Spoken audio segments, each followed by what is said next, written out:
Mahakumbh series के part 3 में आप सभी का स्वागत है। आप सभी को मेरा प्यार भरा नमस्कार।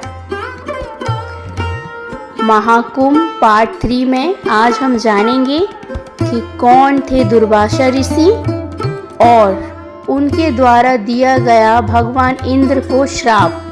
आखिर क्या रहस्यमय घटना है इसके अंदर जो महाकुंभ से जुड़ी हुई है, आइए जानते हैं। ऋषि दुर्वासा को उनके क्रोध और तपस्वी जीवन के लिए जाना जाता था। एक प्राचीन कथा के अनुसार उन्होंने इंद्रदेव को श्राप दिया था, जिसके परिणाम स्वरूप देवता और दानवों के बीच समुद्र मंथन हुआ। इसी समुद्र मंथन से अमृत प्रकट हुआ और उसे पाने के लिए देवता और असुरों के बीच संघर्ष हुआ। देवताओं को अमृत प्रदान करने के लिए भगवान विष्णु ने मोहिनी रूप धारण किया और अमृत को देवताओं में वितरित किया।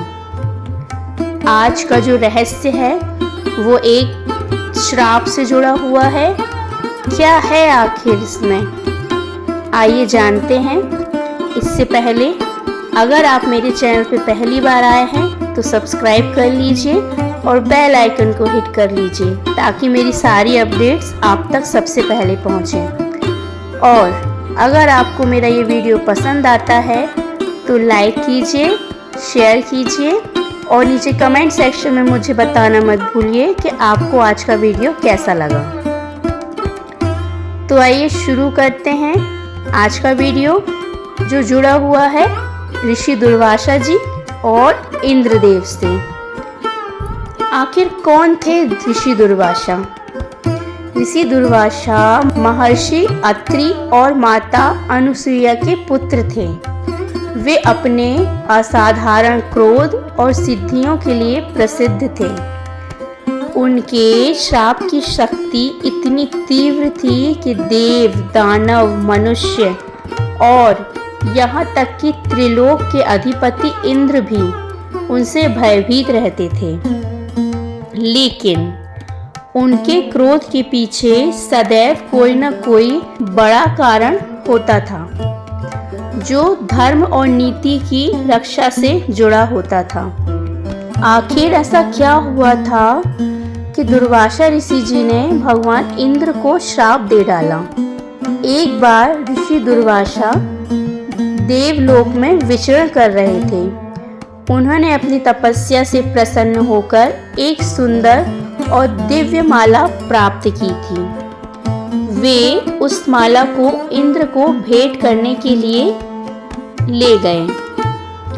इंद्र ने वह माला तो स्वीकार कर ली, लेकिन अहंकार में आकर उसे अपने ऐरावत हाथी के मस्तक पर रख दिया। ऐरावत ने उस माला को सूंड से उठाकर पैरों से कुचल दिया। इस अपमान से क्रोधित होकर ऋषि दुर्वासा ने इंद्र को श्राप दे डाला। उन्होंने कहा, हे इंद्र, तुम अहंकारी हो गए हो और तुम्हें अपने पद का गर्व हो गया है। इसलिए मेरा श्राप है कि तुम्हारा वैभव नष्ट हो जाएगा, तुम्हारा राज्य कमजोर हो जाएगा और समस्त देवता शक्तिहीन हो जाएंगे। ऋषि दुर्वासा के इस श्राप के कारण इंद्र सहित सभी देवताओं की शक्ति क्षीण हो गई। इसके परिणाम स्वरूप असुरों ने स्वर्ग पर आक्रमण कर दिया और देवताओं को पराजित कर दिया। जब सारे देवता कमजोर पड़ गए तब हुआ समुद्र मंथन और अमृत का प्राकट्य।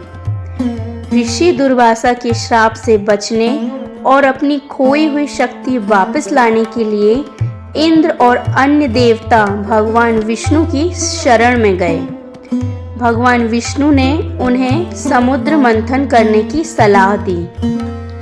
तब शुरू हुआ समुद्र मंथन। समुद्र मंथन के लिए मंदराचल पर्वत को मथानी और नागराज वासुकी को रस्सी बनाया गया।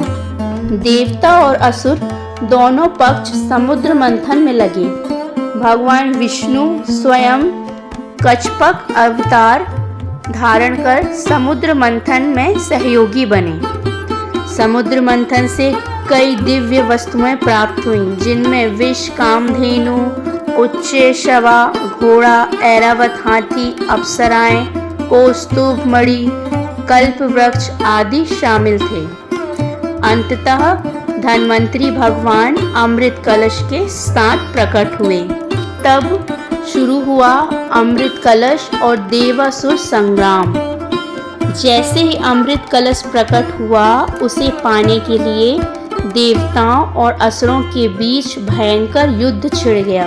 भगवान विष्णु ने मोहिनी रूप धारण कर अमृत वितरण की जिम्मेदारी ली। उन्होंने अपनी माया से असुरों को मोहित कर दिया और अमृत केवल देवताओं को पिला दिया। जब मोहिनी अमृत ले जा रही थी, उस समय अमृत की कुछ बूंदें हरिद्वार, प्रयागराज, नासिक और उज्जैन में गिर गईं।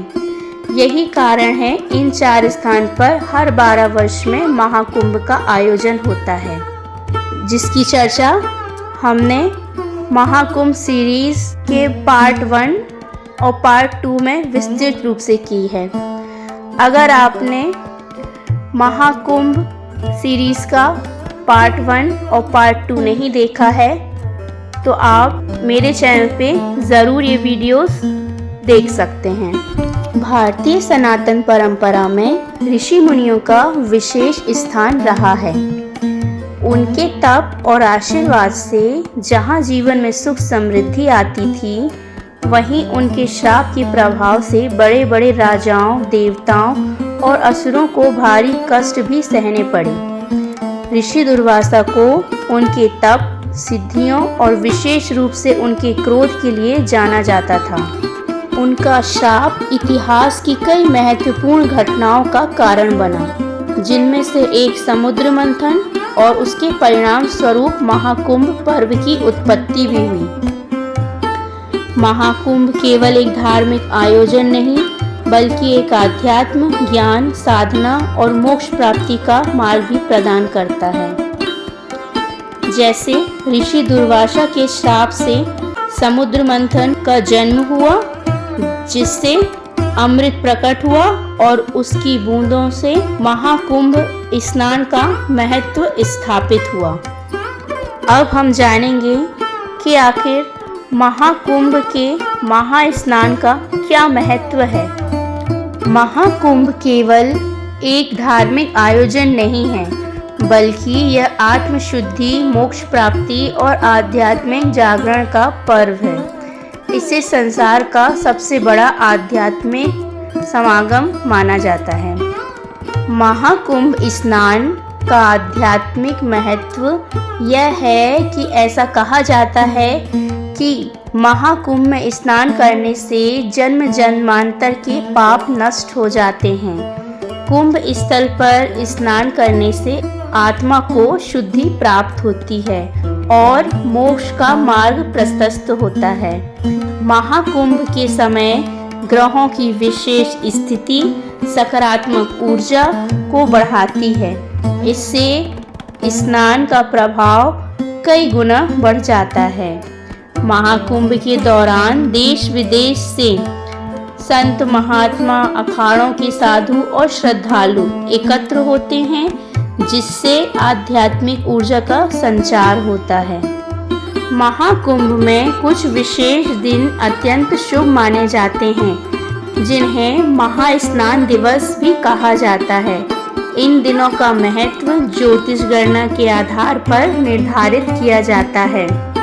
महाकुंभ में स्नान करने की कुछ प्रमुख तिथियां हैं, जिस दिन स्नान करने का अलग अलग महत्व है। जैसे पौष पूर्णिमा स्नान, यह कुंभ स्नान का प्रारंभिक दिन है। मौनी अमावस्या स्नान, सबसे महत्वपूर्ण दिन इस दिन स्नान का विशेष महत्व होता है। बसंत पंचमी स्नान। बसंत पंचमी के दिन स्नान करने से विद्या और बुद्धि की प्राप्ति होती है और महाशिवरात्रि के दिन स्नान करने से भगवान शिव को प्रसन्न करने के लिए यह दिन बहुत ही उत्तम माना गया है। फाल्गुन पूर्णिमा स्नान। कुंभ स्नान का समापन दिवस। फाल्गुन पूर्णिमा स्नान कुंभ स्नान का समापन दिवस माना जाता है। तो ये था हमारा आज का वीडियो, जिसमें हमने महाकुंभ के बारे में बहुत सारी जानकारियां हासिल की, जिसमें हमें ये भी पता चला कि महाकुंभ कैसे शुरू हुआ, दुर्वासा ऋषि द्वारा दिया गया श्राप इंद्रदेव जी को क्यों दिया गया। ये सारी हमने आज प्रमुख जानकारियां हासिल की। आज का वीडियो आप सभी को कैसा लगा प्लीज़ मुझे बताना मत भूलिएगा। तो आज के लिए इतना ही। लास्ट में मैं आप सबसे यही कहूँगी कि यही कारण है जिससे महाकुंभ को संसार का सबसे बड़ा आध्यात्मिक उत्सव माना जाता है। आज का वीडियो आपको कैसा लगा मुझे कमेंट सेक्शन में लिखकर ज़रूर बताइएगा। और अगर आपने महाकुंभ सीरीज़ का पार्ट 1 पार्ट 2 नहीं देखा है तो ज़रूर देखिए। आज हमने महाकुंभ पार्ट 3 के बारे में बात की। आगे मैं आपसे मिलूंगी महाकुंभ पार्ट 4 में। तब तक के लिए बाय बाय, टेक केयर।